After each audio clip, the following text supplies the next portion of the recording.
Nah, ini tempat pemotongannya.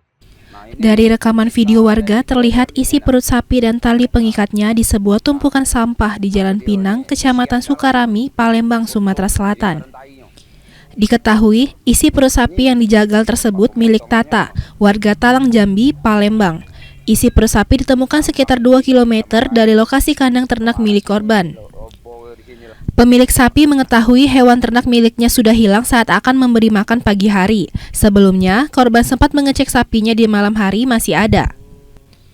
Pelaku masuk ke kandang dengan cara merusak kunci gembok kandang dan membawa sapi jantan berusia 2 tahun lebih tersebut melewati jalan di samping kandang.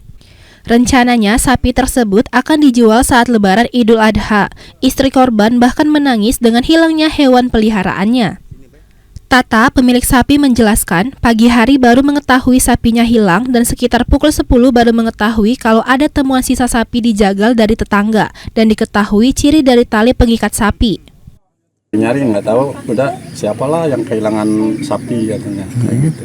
Pas Udah dicek saya lihat, dicek benar sapi saya. ciri-cirinya apa, Pak? Ciri-cirinya dari tambang itu. Yang keciren ya, Pak ya? Iya, tambang saya hati setiap hari kan tambang itu dipegang. Masih ada di itu. Akibat kejadian tersebut, korban akan melaporkan pencurian hewan ternak ini ke Mapolsek Sukarami, Palembang. Dari Palembang, Firdaus iNews melaporkan.